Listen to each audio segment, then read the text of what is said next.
Good evening everyone. I am Ankit and you're watching the Indian Express analysis, and today the date is 22nd of March, and in today's discussion we are going to cover important news and articles which have appeared in the Indian Express. Now we'll start off our today's discussion by understanding what is a collegium system, because collegium system is in news as they have transferred a judge based in Delhi High Court against whom the allegations of corruption and having unaccounted money in his own home was leveled on. So this judge, instead of being removed from office, the collegium decided to transfer this judge back to the High Court of Allahabad. Now, this is why this collegium system is in news, because it regulates appointment and transfers of judges belonging to both Supreme Court and High Court. So, this appointment system in the judiciary becomes important from GS paper 2 perspective, that is the polity syllabus. Understood? Then in the next article we'll be understanding the squad grouping, as the Philippines has actually highlighted that countries like India and South Korea, they need to be or they need to become members of this informal grouping known as squad. So you might have heard about quad, like quadrilateral security grouping. Similarly, in our today's discussion we'll understand what is squad grouping. So this kind of a grouping is an informal grouping, again important from the IR perspective, that is the GS paper 2 syllabus. And then in the third article, we'll understand the reasons why is there actually decline in turmeric production in India. Turmeric is a very important spice, as you can understand. Even in all of our houses, you might find turmeric there in our kitchen. So what is this turmeric? What are the climatic conditions that are required to grow turmeric? What is India's position in the global trade of turmeric? We'll understand everything in our today's discussion. Now, these are important crops in India, so therefore it is important from GS paper 3 syllabus, particularly the agricultural syllabus, because it is one of the major crops in India. Then in the fourth article, we'll be understanding the Federal Reserve's decision this time to hold or did not changing, or as the Federal Reserve, it did not change the policy rate in the US economy. So we'll understand what happens when Federal Reserve increases or reduces its policy rate, often more popularly known as the Fed rate. So Federal Reserve, you can understand, is the central bank of the United States of America, and as United States of America is world's biggest economy, so any decision in order to increase or reduce the money supply in the world's largest economy, it will have implications all over the world, including India. And we have seen in 2021, 2022, questions have directly appeared which asked us what will happen if Federal Reserve will increase or reduce its Fed rate. So therefore, this kind of an article becomes very important. It deals with external sector, which is a very integral part of the economy syllabus, right? So therefore, it is important from GS paper 3, particularly important from prelims perspective. And then in the fifth article, we'll understand what is India standing in the World Happiness Report, which is published recently. So we'll understand which is the world's happiest country, where does India stand, and what are the other countries located or there in the top 10 spot in this particular report. And then we'll understand what is NIDAAN portal. NIDAAN portal is a portal which actually helps law enforcement agencies track people who are accused of drug related crimes. So we'll understand the features about this NIDAAN portal, which body is responsible for monitoring these drug law enforcement agencies. All of this is there in our today's discussion, and towards the end we'll understand some features regarding the Aurangzeb's tomb, because in recent times, particularly due to the violence that happened in the city of Nagpur, Aurangzeb's tomb is in the news. But we have to realize from the UPSC's perspective, party politics, what did Congress say, what did BJP say, what did other political parties say, is not important. What is important is the historical facts. Who was Aurangzeb? Where is he buried? What are the features of that particular tomb? That is all you need to know in our today's discussion, and exactly this I will tell you in our today's discussion. So I'll not be dealing with what the party politics is happening around this. Will be given straightforward facts which is there or which is relevant for your UPSC exam. Understood? So these are the 7 articles that we are going to cover today, and the notes for this session will be available on the channel ETS Live. You can enter the words ETS Live on the top right hand corner of your app, or alternatively can scan this QR code also. Okay, it will take you directly to my channel. Good evening, Augustine, Yashi, Mohit, Baga Spinks, Lydia, Niranjan, Gibson, Bulbul, Dr. Rajneesh Kaur. Good evening, everyone. Now we move to the practice question that I gave you yesterday. Now, online assurance monitoring system OMS, consider the following statement. I told you about the ministerial assurances yesterday, that when the ministers do not have the adequate information which is required to give an answer in the parliament, they give assurances and they have to complete this assurances in a matter of 3 months. But there are certain circumstances where the time might be taken further. So in that case, the ministry seeks the permission from the Committee of Governmental Assurances, which is there for both Lok Sabha and Raj Sabha. Lok Sabha is 15 members, Raj Sabha is 10 members. So for that, government has implemented an online assurance monitoring system, which is in an initiative of Ministry of Parliamentary Affairs, not Ministry of Electronics and Information Technology. So this is an initiative of Ministry of Parliamentary Affairs, which is building this portal, or which has built this portal in active cooperation with Lok Sabha and Raj Sabha Secretariat. Okay. So first statement becomes incorrect. The OAMS, it ensures real-time tracking and security status updates of communications made by the government. This is the second statement is a straightforward one. It helps the ministry and the persons who have sought the assurances, helps them in real-time tracking and also updating the status of the assurances. So second statement is right. We have to identify correct statement. Yes, Lydia, Baga Spinks, both of you are right. Option B is the correct answer. Okay. Now, let us start our today's discussion with this first article of the day. This appeared in the very front page of the Indian Express newspaper, and as you can see, it highlights that the collegium, it has favored transfer of the Delhi High Court judge after reports of cash which has been obtained at his home. So, in this regard, we'll try to understand what is this collegium system. In brief, I'll tell you that collegium system is responsible for both appointments as well as transfer of the judges, right? So this is not done by the government, this is done by the collegium system itself. So what does collegium system, or what, or who all is the members of collegium system, we'll try to understand in our today's discussion. Now the Supreme Court has proposed the transfer of Delhi High Court Justice Yashwant Verma to the Allahabad High Court, which is its parents' High Court, following the report of about the cash which has been obtained at his New Delhi residence, where the fire broke out on March 14. So this is the context of the development. But you see the audacity of the judiciary, that otherwise if certain allegations of corruption is made on any private citizen or even a government functionary, the first step that organization does is to suspend that person until or unless that person is proven actually innocent. So this is the first step that any organization is expected to take. But on the other hand, judiciary is not suspending this judge, or it is not taking any punitive action against this judge. Rather, it has sent this judge back to the parent High Court of that judge, that is the Allahabad High Court. So this makes me curious, what is this Supreme Court's collegium and how it works in general.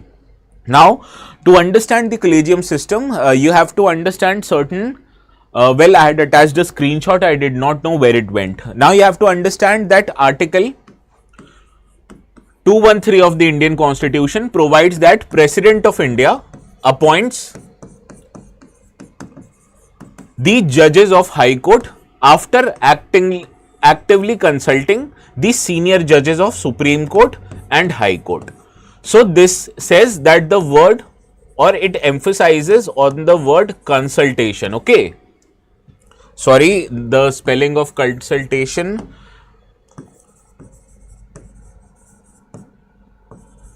Yes. So this Article 213, it actually says that the President of India, he is responsible for appointing the judges to the High Court of India, and he can do so after actively consulting or after consultation with the senior judges of Supreme Court and High Court. So actually the question on how this consultation process happens is what that determines the process of the collegium system, right? So earlier what government used to do is that President, actually it is the government who is appointing the judges. Now what government used to do is they used to consult these judges or judges from the Supreme Court and High Court, that what they feel about it. However, the final decision of who to appoint and who not to appoint, it rested with the government in general. So this was a smooth process until the 1980s, when Srimati Indira Gandhi, who was then Prime Minister, she appointed, or she superseded the senior most judge and appointed the third most senior most judge in the Supreme Court as the next Chief Justice of India. Now because of this overlooking the seniority of the judges in order to appoint the judges to the Supreme Court. This created a whole lot of controversy on whether or not seniority should be preferred or should merit of the judges be considered when appointing them to the higher offices. So this is the question that pertained to both the government as well as court. So here the word consultation is not explained in the fundamental law of the land, that is the Constitution of India. So this matter reached the eventually the courts of our country, right? So in 1950, initially the president appointed the Chief Justice of India and other Supreme Court judges after consulting the CJI. However, this consultation or whatever the CJI's opinion was, it was not binding on the government, and then it was government's decision who or who not to appoint. But government in general followed a convention that the senior most judge eventually was appointed as the Chief Justice of India. But this process was overlooked in 1973 when Srimati Indira Gandhi overlooked the seniority of the judges and appointed instance Justice E.N. Ray as the next Chief Justice of India, who was not the senior most, rather third senior most judge in the then Supreme Court. So this created a whole lot of controversy, and therefore this matter of what or whether or not this consultation means the binding decision of the judiciary on the government, or is appointment to the judiciary a prerogative of the government. So this reached the court of the country, and in this regard, three cases are very important before understanding what collegium system is. Now, the first case, which is known as SP Gupta case, also popularly known as first judge's case, in this matter reached the Supreme Court of India. And what did Supreme Court highlighted? That the word which is given in the Article 213, that is consultation, it does not mean concurrence, right? So consultation, it did not mean concurrence, that you do not have to take the permission of the judiciary, rather you have to take opinion of the judiciary. But in the final appointment of the Chief Justice of India or any judges to the Supreme Court, the decision will rest with the government of the day. So this was the judgment given by Supreme Court in the first judge's case. But this first judge's case judgment was overturned by the second judge's case, which is officially known as Advocates on Records Association versus Union of India. And in this, the Supreme Court highlighted that the word consultation actually meant the concurrence of the judges of the Supreme Court. And in this, the opinion given by the Chief Justice of India to the government on who to appoint as the next judge of Supreme Court will not be the sole opinion of the Chief Justice of India. Rather, in this case, Chief Justice of India will consider also the opinion of two senior most judges of the Supreme Court, and then this collective opinion of these three judges will be given to the government, and this opinion will be binding on the government, right? So therefore, this was overturned by the decision made by the Supreme Court in the first judge's case, it was overturned by the second judge's case, right? So second judge's case, Supreme Court said that the opinion of the judiciary is binding on the government, and this opinion is not just the opinion of Chief Justice of India, rather opinion of Chief Justice of India and two senior most judges of the Supreme Court. Now, technically through two judges case, this became the size of collegium system, that collegium will include Chief Justice of India and two senior most judges of Supreme Court. But this also changed in the third judge's case. In third judge's case, the Supreme Court said that this collegium will include Chief Justice of India and four senior most judges in case of appointment to the members of Supreme Court, whereas appointment to the members of High Courts is concerned, here Chief Justice of India will seek opinion of two senior most judges of Supreme Court and other judges of Supreme Court who have an experience in that particular High Court, right? So in that regard, here the collegium system or the size of collegium system was expanded to include 5 members for appointment and transfers of the judges of Supreme Court, right? So this is how the collegium system has evolved over a period of time. Earlier, the consultation did not mean concurrence of the judiciary, hence the decision on who to appoint as the next judge of Supreme Court was the prerogative or the final decision of the government. But this changed with the second judge's case, that in the second judge's case, Supreme Court said that you have to mandatory take the opinion of Chief Justice of India and two senior most judges of Supreme Court, and the opinion that these people give will be binding on the government. Whereas this size of the collegium, which was formed through two judges case, it was increased to CJI plus 4 senior most judges in case of Supreme Court and CJI plus 2 senior most judges and other judges of Supreme Court who have an experience in that particular High Court for appointment to the judges in High Court and also for their transfers. Understood? So this is the entire size of the collegium system. Now this system of appointment, that is through collegium system, was changed by the government through the 99th Constitutional Amendment Act, right? 99th Constitutional Amendment Act, it introduced a National Judicial Appointment Commission which will have 6 members, 3 of them will belong to judiciary and 3 members will belong to the government. But Supreme Court, while hearing the constitutionality of this particular 99th Amendment of the Constitution, Supreme Court said that this is unconstitutional and void. Why?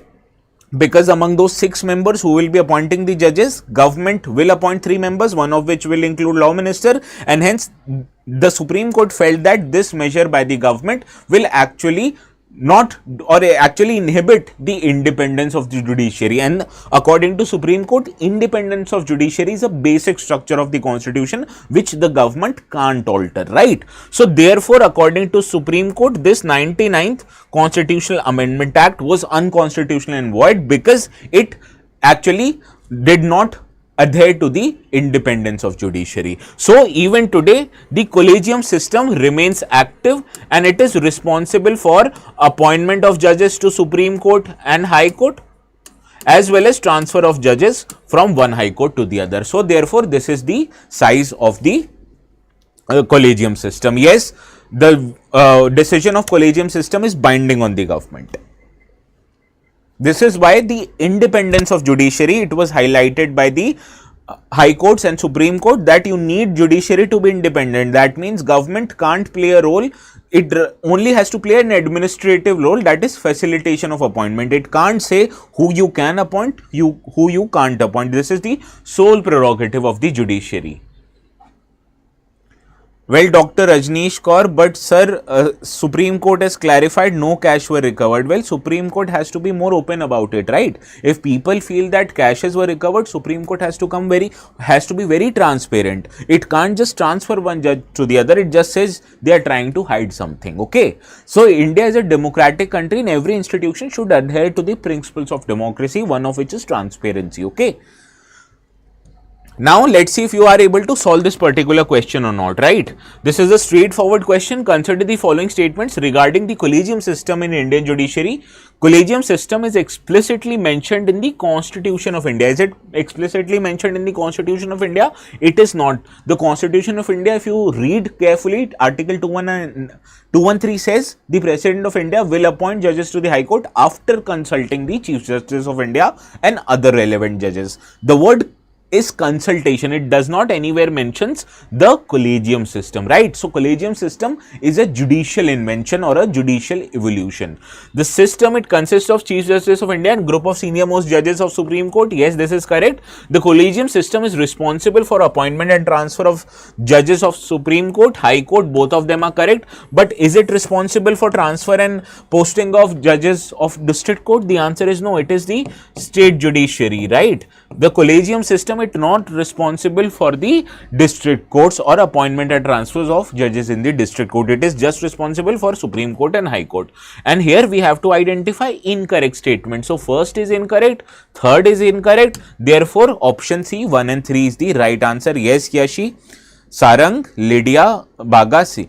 Yes, Yashi, sir, fourth judge's case once again. See, in fourth judge's case, now what happened that before fourth judge's case, the government of India brought a 99th Constitutional Amendment Act, right, which was passed by the Parliament of India. And in 99th Constitutional Amendment Act, government changed the way appointments to the judiciary was made. Earlier I told you, even today collegium system is being followed, and even before 99th Constitutional Amendment Act, collegium system was being followed. So what government did, that it enacted 99th Constitutional Amendment Act and said that instead of collegium system, NJAC, that is National Judicial Appointment Commission, will make appointments and also will be responsible for transfer of judges to the Supreme Court and High Court. And this NJAC, according to government, will consist 3 members, that is Chief Justice of India and 2 senior most judges of Supreme Court. And other 3 members, these 3 members or other 3 members will be appointed by central government. And this will also include India's law minister, right? So these 6 members or NJAC, which is NJAC, they will be responsible for appointment and transfer of judges. But Supreme Court actually held that this 99th Constitutional Amendment Act, in the 4 judges case, Supreme Court held that this 99th Constitutional Amendment Act is not constitutional. Why? Because this process of appointment according to the 99th Constitutional Amendment Act, it will include members from the government, which actually inhibits the independence of judiciary, and government can't change independence of judiciary because according to Supreme Court, independence of judiciary is a basic structure of the constitution, and as government or parliament can't change basic structure of the constitution and it is changing by 99th Constitutional Amendment Act, therefore it is unconstitutional and void. So system which existed before 99th Constitutional Amendment Act, it continues even today. Understood this, Yashi? Yes, Shushmita, Niranjan, all of you are correct. Bagas Pinks also.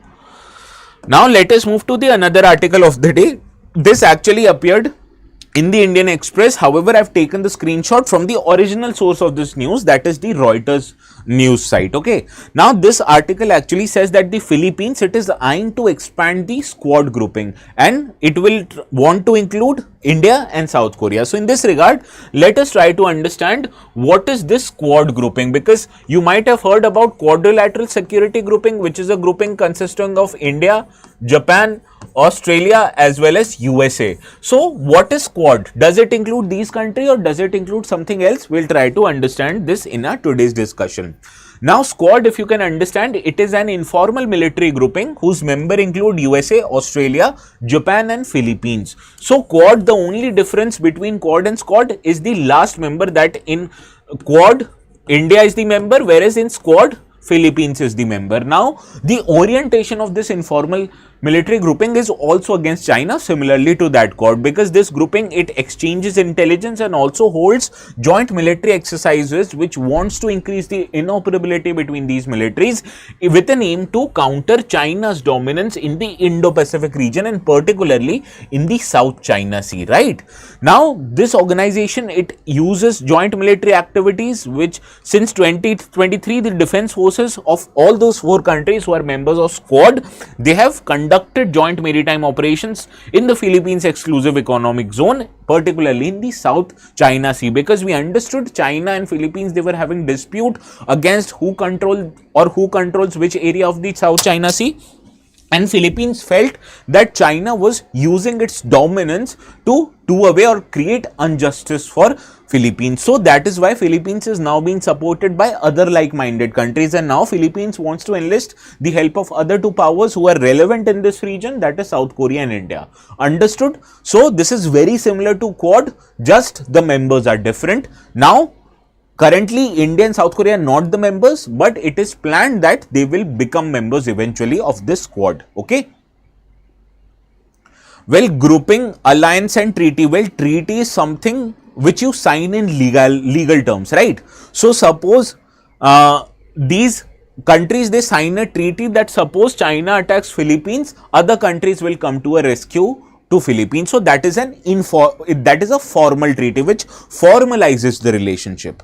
Now alliance can be said about any relationship, be it formal or informal alliance. Alliance is something which common interest or countries having common interest, they get together and do something. Similarly, you can say that informal alliances also exist, formal alliances also exist, and grouping is something, a group of countries that do something together. It might be informal, it might be informal. Understood the difference? So treaty is a legally binding document, like European Union, it emerges out of a treaty. NATO, it emerges out of Margdarshan Treaty. So that is why all these are formal organizations. Whereas quad, etc., these are not formal organizations. These are just informal organizations because these countries have similar interests, but they don't want to be entangled with a legal agreement, right? So this is the difference. Now let us move to the next article of the day. This article actually says that the turmeric, which is an important cash crop and also an important spice in India, its prices is going to increase because of lower production, and this has actually boosted buying interest of people in turmeric. And whenever demand for any commodity increases and whenever supply for any commodity reduces, you can sure for say that the prices of that commodity will rise. So this is how any demand and supply of commodity can be understood in order to understand its implication on prices. So in today's article, the subject of our discussion is not demand and supply, but rather the production of turmeric in India, which is a very important spice.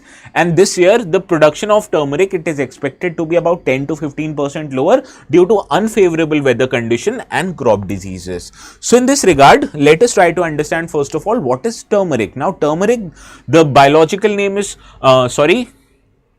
the biological name for which is Curcuma longa. It is a bright yellow spice which is derived from rhizomes of turmeric plant. What you need to understand, these are not derived from seeds but from rhizomes of the turmeric plant.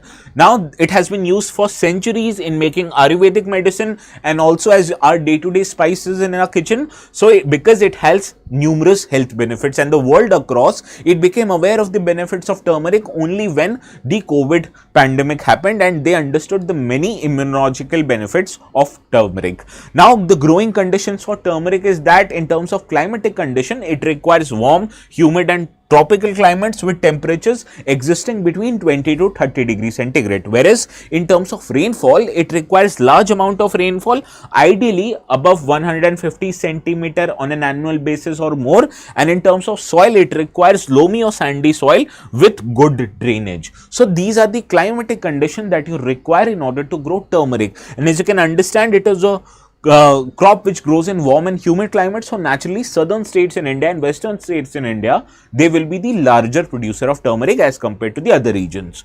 So this is how you understand or relate with it with something if you don't know it already.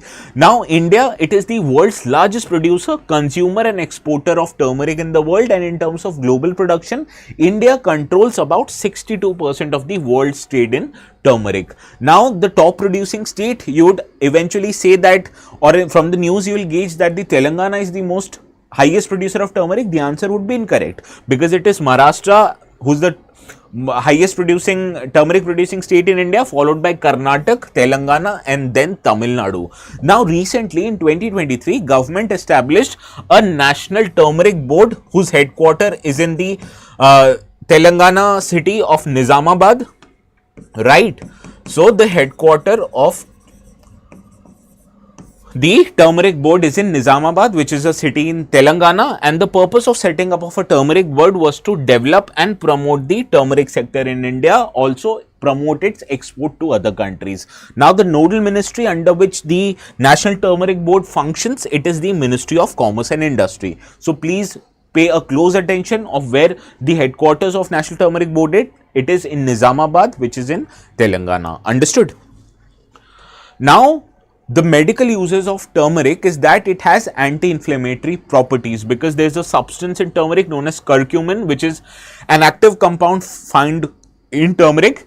It has potent anti-inflammatory effects that helps relieve the conditions like arthritis and joint pain. Also, it has antioxidant effects that it protects against oxidative stress, and it also lowers the risk of chronic diseases. Similarly, you may have heard that whenever you get sick, particularly due to cold, your mother might give you haldi doodh, right, which is actually a turmeric milk. So turmeric is added to milk. It adds the antioxidant effects which helps you get rid of your cold in a faster way. So it is also important for digestive health, because it is used to treat digestive disorders which can alleviate the symptoms of indigestion and bloating, and also it is widely known to be anti-cancer in nature, because it has many properties which helps it to prevent cancer, and some studies they have suggested that curcumin, it may inhibit the cancer cell growth and reduce the risk of certain types of cancer. So these are the benefits that is there with the turmeric. Now it is not that turmeric is risk free. You have to understand that any good commodity, be it turmeric or anything, that has to be consumed in moderate quantities. But if you consume that in larger amount, it can lead to problems like gastrointestinal issues. High dosage of over 8 grams per day can cause abdominal pain, nausea and diarrhea, whereas it can also lead to blood thinning effects because turmeric can act as a natural blood thinner which can pose risk for individuals on anticoagulant medications or those who are about to undergo surgery. So that is why any good commodity, when you use it or use it too much, it can lead to certain health problems, and this is the example of it. Good evening, Rishabh. Now, let us solve this practice question. Consider the following statements regarding turmeric. Turmeric requires a cool and dry climate with an annual rainfall of below 50 centimeters annually for optimal growth, where 500 mm means 50 centimeter. Okay. Now, National Turmeric Board established in 2023 functions under the Ministry of Agriculture and Farmers Welfare, and Telangana is the largest producer of turmeric in India. Which of the following of these three statements are correct? Please identify it. Good evening, Saujanya. Now, please answer this question quickly.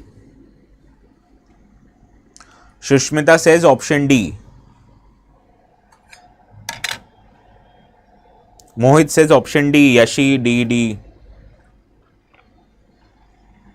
Yes, all of you are right. All these three are incorrect. It is Maharashtra which is the highest producer. National Turmeric Board, it functions under the Ministry of Commerce and Industry, and the turmeric requires warm and humid climate with an annual rainfall of more than 150 centimeters every year. So all these three are incorrect. So option D is the right answer. Moving to this next article, it says, or it talks about Fed's delicate dance, which means in recent times, Federal Reserve, which is the Central Bank of United States of America, it has not reduced the policy rate as it was expected widely. Now, such kind of decisions are important from economy perspective, that is GS paper 3.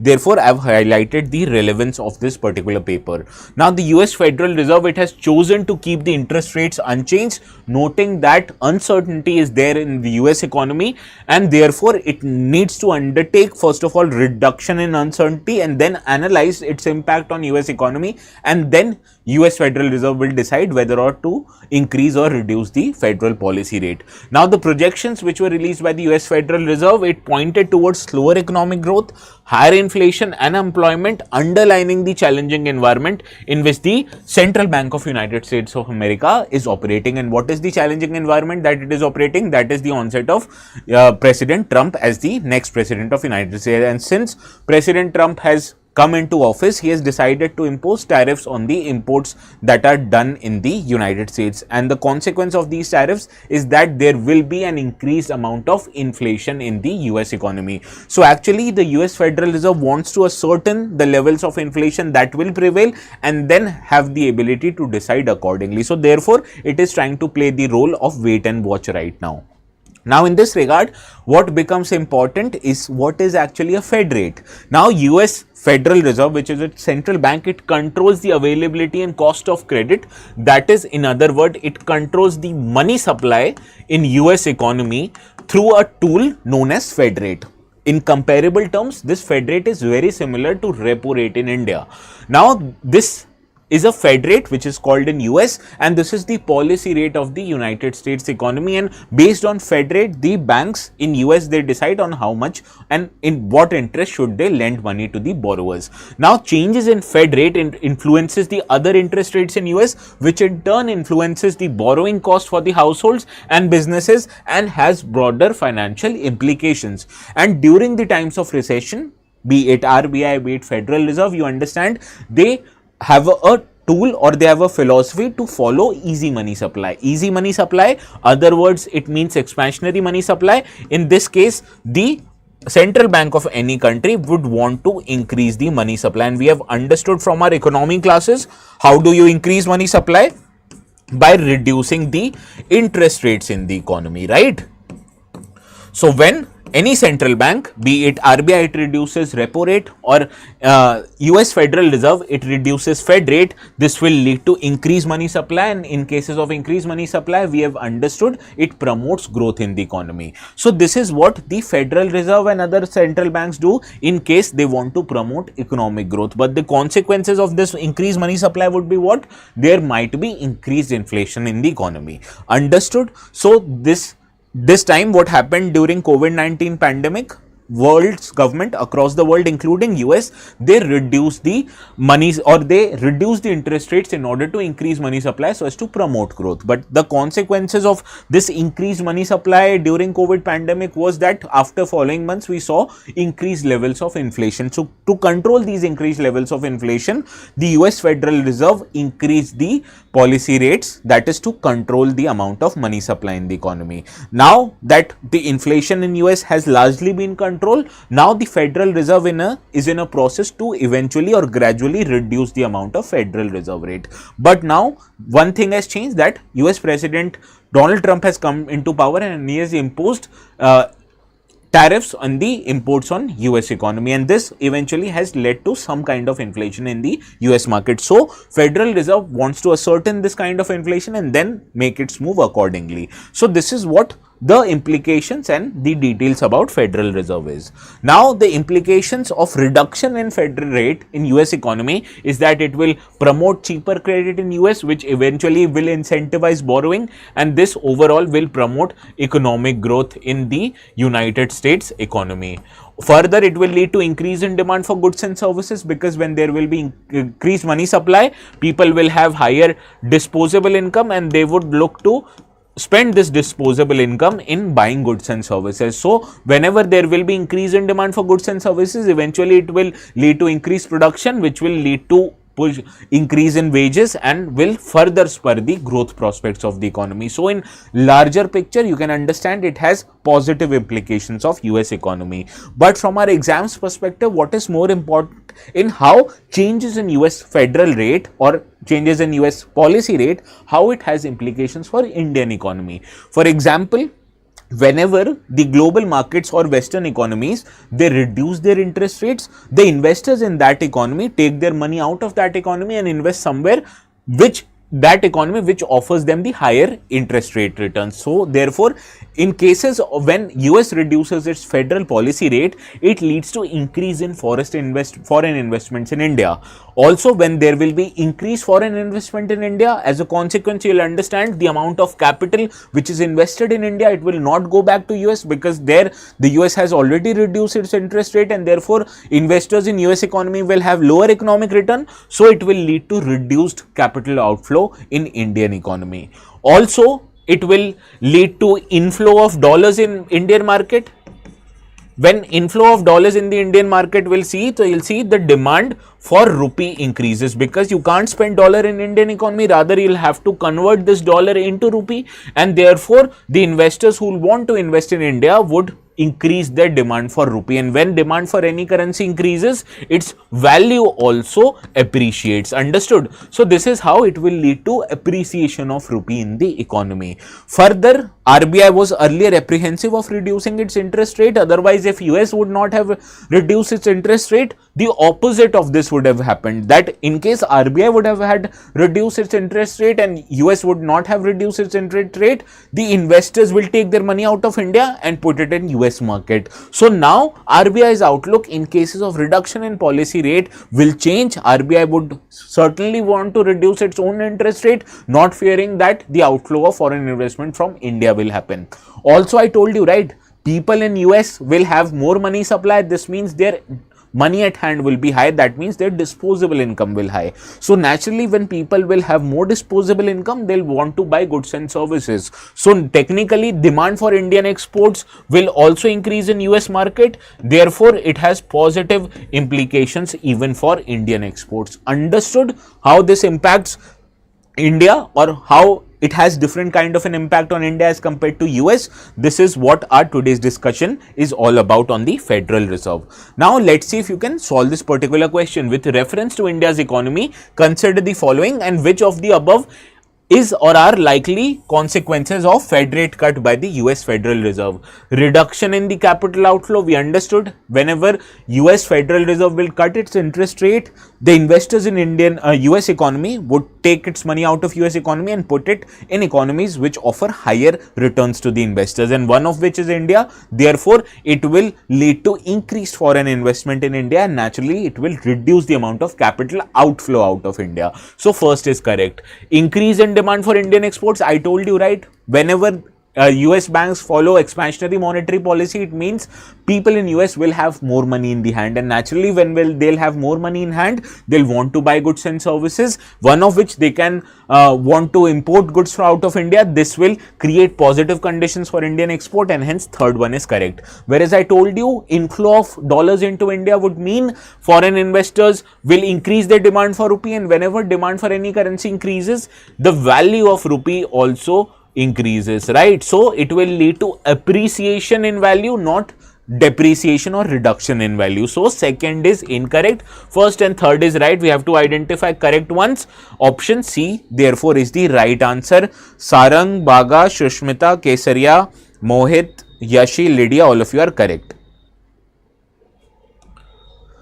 Now every day I tell you that we discussed one part of the external sector, that is how changes in US policy rates has an effect on India. But in our Sampoorn batches, what I ensure is that I take a complete coverage of the external sector. Similarly, other teachers also, they have similar approach in their respective subjects. Understood? So this is what we make sure to complete the entire syllabus in the Sampoorn batch, and the classes of Sampoorn batch, the next morning batch, they will begin from 24th March onwards, and you can take admission for these courses by going to our StudyIQ website, clicking on explore courses here, and as soon as you click on explore courses, this will be the tile above.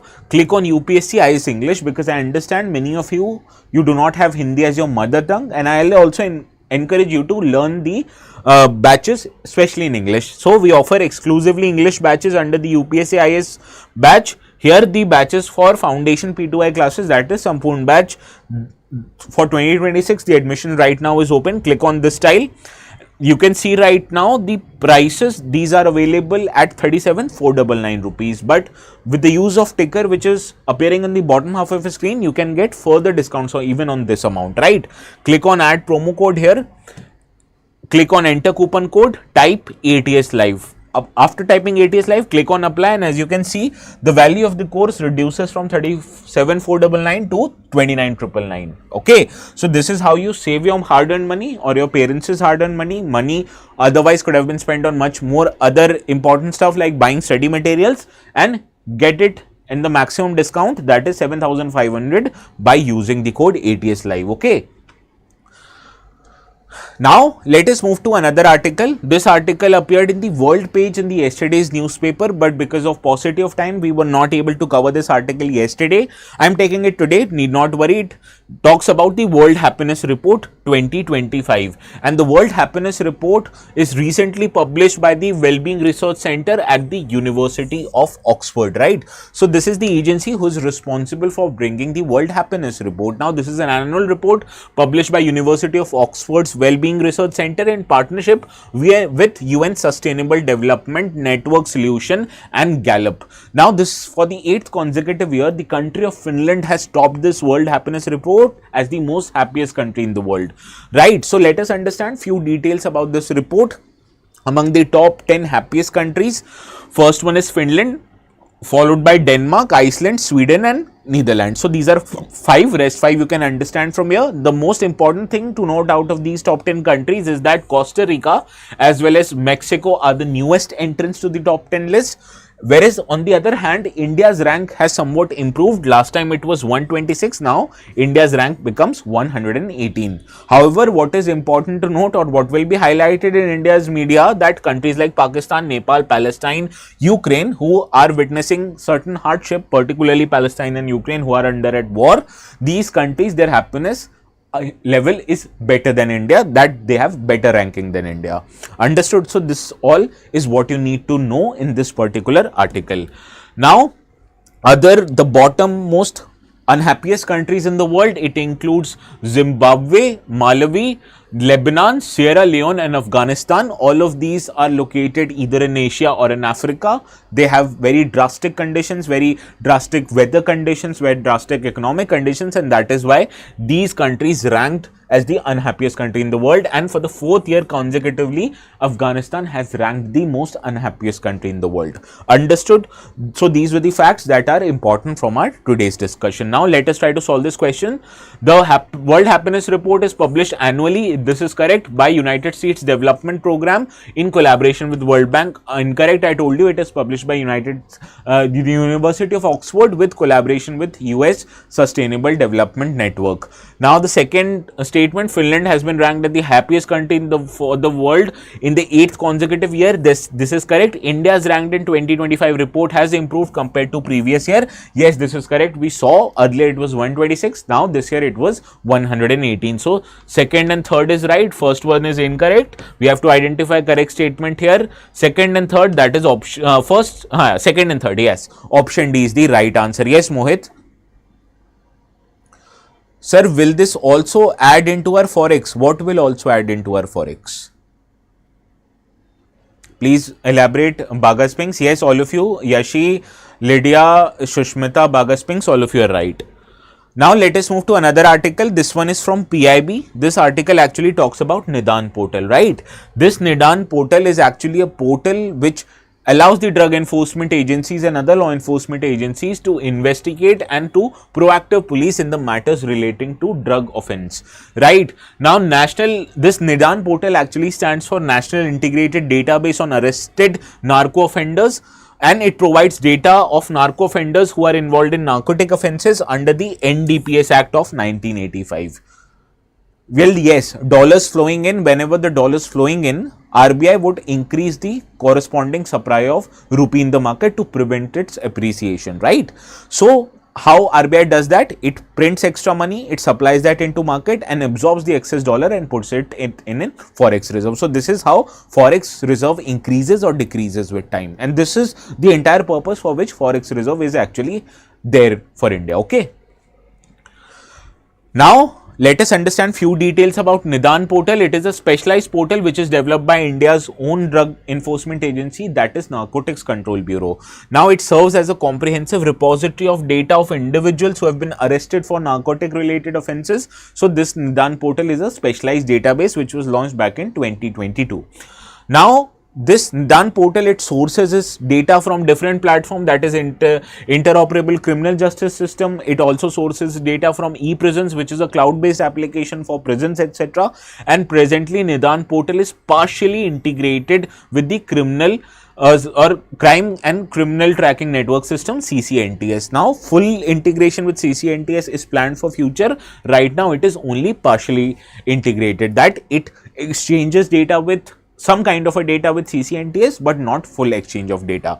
Now what this portal does is that it helps drug law enforcement agencies in investigation and also in proactive policing. For example, whenever a crime happens, what the law enforcement agency does is that it tries to ascertain who are the habitual offenders of this crime, and then it tries to narrow down on the perpetrator based on this kind of a data. So therefore, having a data of habitual offenders, the previous offenders, these are very important for the law enforcement agencies, and it enables officers to track repeat offenders and identify drug trafficking network. And this portal also provides details such as past involvement, bail, parole status, and also the handler information. Now this portal also assists the law enforcement agencies in financial investigation and in proposing detention under the various acts of the drug enforcement agencies. Understood? Now let's try to solve this particular question. This question is your homework for the day. Please try to solve this question and reply the correct answer after the video ends in the comment section. Okay, now let's move quickly to the last article of the day. This article appeared in yesterday's Explain section of the Indian Express newspaper, and this talks about the Aurangzeb's tomb, which is located in Khuldabad in the state of Maharashtra. Now the controversies around this particular monument, not important for our UPSC's perspective. What we need to understand is that where it is located, what are its features, what are different important highlights regarding the tenure of Aurangzeb, who was the last of the known Mughal emperors. Now, recent events in Nagpur have brought the renewed attention to the tomb. Therefore, some kind of a question on this tomb can be expected in this year's prelim, and that is why we are going to cover it in our today's discussion. Now, first of all, let us understand few details about Aurangzeb. Who was actually Aurangzeb? Aurangzeb was the 6th Mughal emperor who ruled for 49 years. That is the largest of any Mughal ruler from 1658 to 1707. Now, he died on February 20th, 1707. Now, generally, I refrain from discussing important dates in our discussion because these dates in general are not relevant from UPSC's perspective. But the death of Aurangzeb in 1707 actually changed the entire perspective of history, because modern historians, it considers this particular date as the difference between medieval period, that with this particular date the medieval period in India ended, and after this date India began its modern age. So any history which will be covered after 1707 will be categorized under modern history. Understood the significance of this date? That is why I told you this particular date. Now, the reign of Aurangzeb was also very important because it was the longest reign of any Mughal ruler, and it marked both empire's greatest territorial expansion, whereas even during the tenure of Mughal ruler, this tenure also witnessed an eventual decline of the Mughal empire. And we understood after Aurangzeb there was this no significant Mughal ruler, and eventually after some time the collapse, we witnessed collapse in the Mughal regime. Now, Aurangzeb, he expanded the Mughal empire to its largest extent, covering almost all the present day India, Pakistan, Bangladesh and even parts of Afghanistan. So that is why his tenure becomes quite important. Now, he was known for his extreme policies, and therefore his policies in today's date is very controversial. Some of them is that he reimposed jizya, which was a religious based tax on non-Muslim subjects living under his rule, that was earlier removed by Akbar. Also, he introduced a Fatwa-e-Alamgiri, which was a compilation of Islamic laws, and during his tenure, Aurangzeb, he banned music and dance in court, which was very unlike the earlier Mughal emperors, right? So that is why he remains quite notorious in these kind of policies.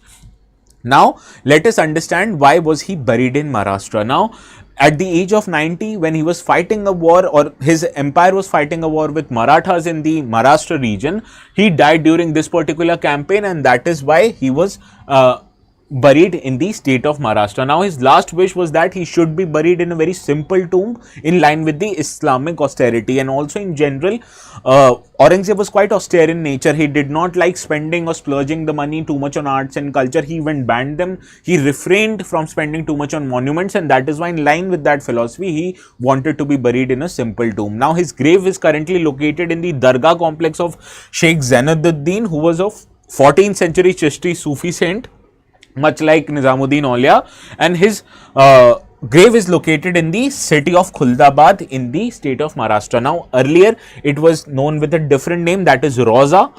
Rauza means the city of tombs. However, it was changed to Khuldabad in line with the name of Aurangzeb. He also had the name of Khuld-e-Masih, which means he existed in eternity. Now, also he was also buried in the complex, that is, this particular complex also houses the tomb of many other famous people. That includes Azam Shah, who was one of Aurangzeb's sons who briefly succeeded him.